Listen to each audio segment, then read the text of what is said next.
You know, I didn't set out to be a parenting expert. In fact, I'm not very interested in parenting per se.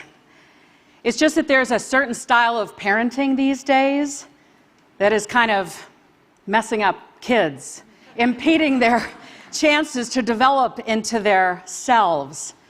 There's a certain style of parenting these days that's getting in the way. I guess what I'm saying is we spend a lot of time being very concerned about parents who aren't involved enough in the lives of their kids and their education or their upbringing, and rightly so.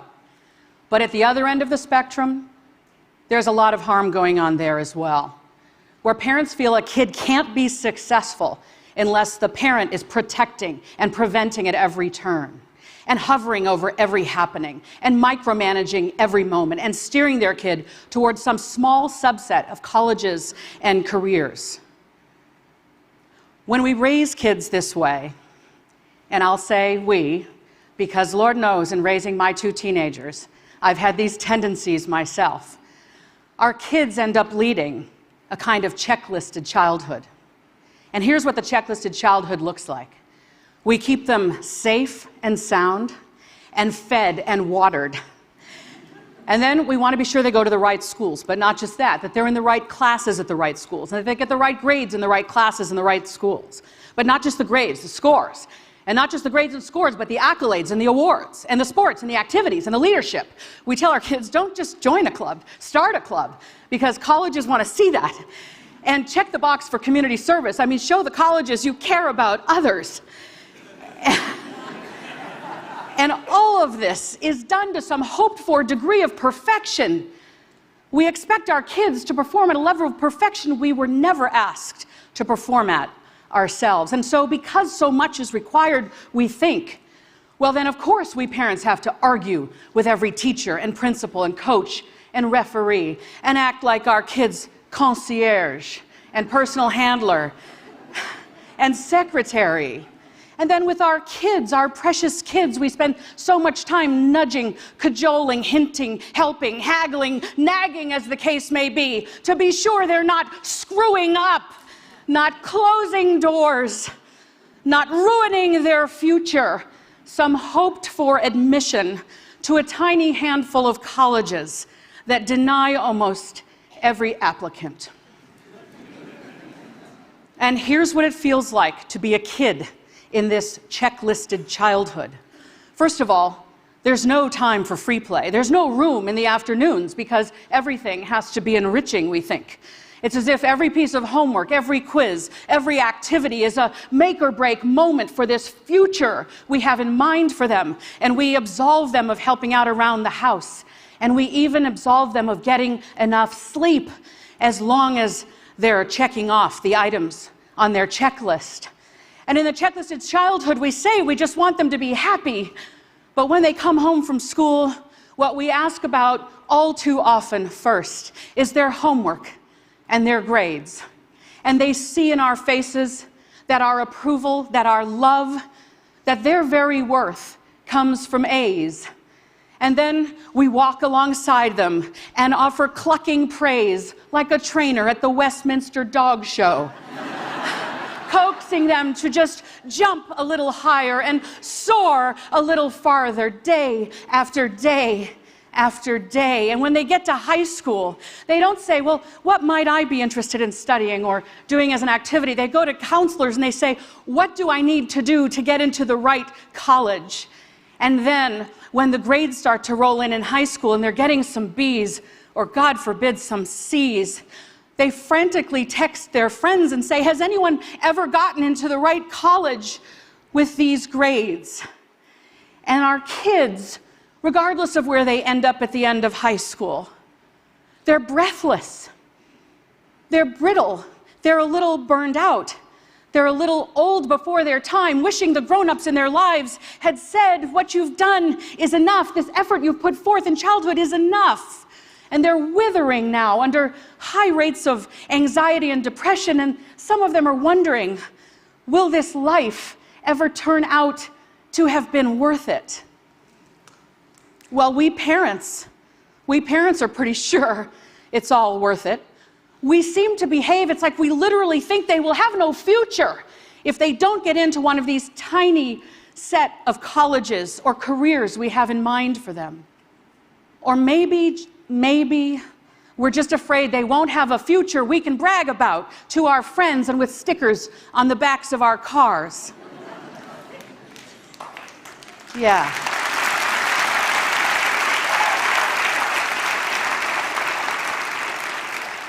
But if you look at what we've done, if you have the courage to really look at it, you'll see that not only do our kids think their worth comes from grades and scores, but that when we live right up inside their precious developing minds all the time, like our very own version of the movie Being John Malkovich, we send our children the message, hey kid, I don't think you can actually achieve any of this without me.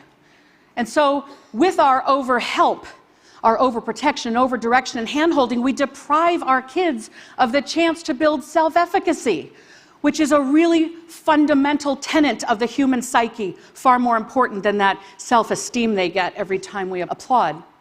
Self-efficacy is built when one sees that one's own actions lead to outcomes, not... There you go. Not one's parents' actions on one's behalf, but when one's own actions lead to outcomes. So simply put, if our children are to develop self-efficacy, and they must, then they have to do a whole lot more of the thinking, planning, deciding, doing, hoping, coping, trial and error, dreaming and experiencing of life for themselves. Now, am I saying every kid is hardworking and motivated and doesn't need a parent's involvement or interest in their lives and we should just back off and let go? Hell no. That is not what I'm saying. What I'm saying is when we treat grades and scores and accolades and awards as the purpose of childhood, all in furtherance of some hoped-for admission to a tiny number of colleges or entrance to a small number of careers, that's too narrow a definition of success for our kids.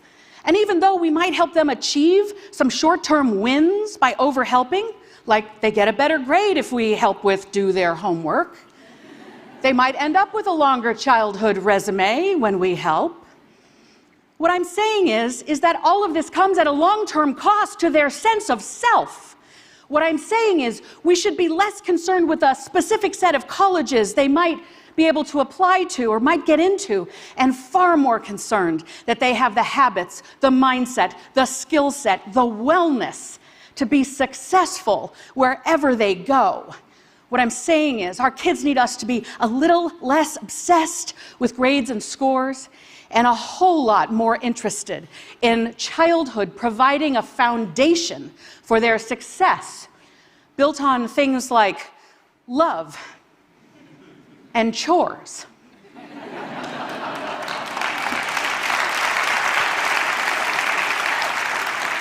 Did I just say chores? Did I just say chores? I really did. But really, here's why. The longest longitudinal study of humans ever conducted is called the Harvard Grant Study. It found that professional success in life, which is what we want for our kids, that professional success in life comes from having done chores as a kid. And the earlier you started, the better. That a roll up your sleeves and pitch in mindset, a mindset that says, there's some unpleasant work, someone's got to do it, it might as well be me. A mindset that says, I will contribute my effort to the betterment of the whole. That's what gets you ahead in the workplace. Now, we all know this. You know this. We all know this. And yet, in the checklisted childhood, we absolve our kids of doing the work of chores around the house. And then they end up as young adults in the workplace, still waiting for a checklist. But it doesn't exist.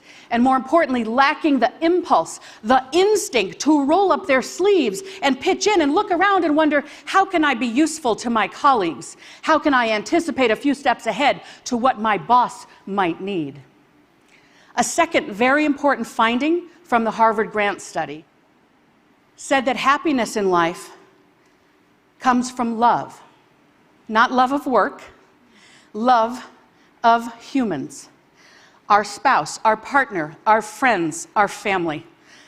So childhood needs to teach our kids how to love, and they can't love others if they don't first love themselves, and they won't love themselves if we can't offer them unconditional love. Right.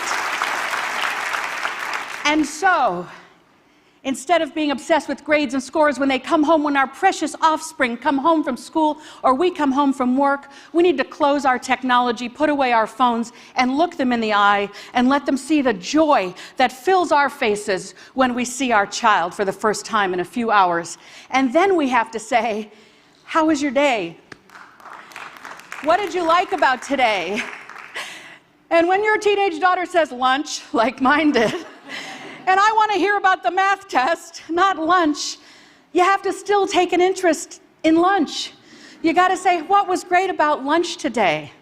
They need to know they matter to us as humans, not because of their GPA.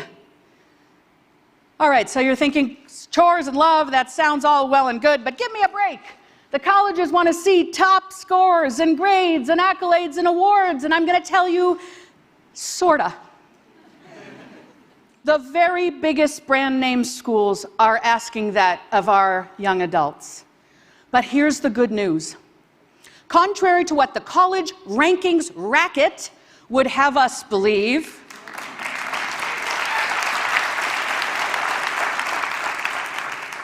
you don't have to go to one of the biggest brand name schools to be happy and successful in life. Happy and successful people went to state school, went to a small college no one has heard of, went to community college, went to a college over here and flunked out.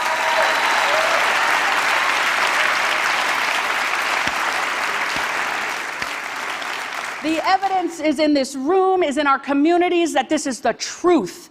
And if we could widen our blinders and be willing to look at a few more colleges, maybe remove our own egos from the equation, we could accept and embrace this truth and then realize it is hardly the end of the world if our kids don't go to one of those big brand name schools.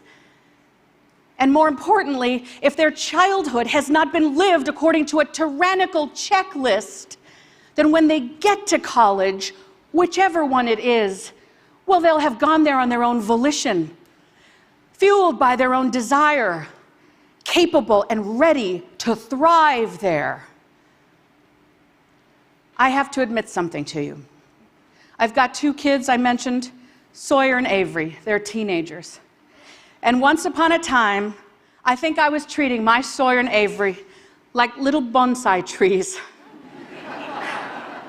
that I was going to carefully clip and prune and shape into some perfect form of a human that might just be perfect enough to warrant them admission to one of the most highly selective colleges. But I've come to realize, after working with thousands of other people's kids and raising two kids of my own, my kids aren't bonsai trees. They're wildflowers of an unknown genus and species. And it's my job to provide a nourishing environment, to strengthen them through chores, and to love them so they can love others and receive love.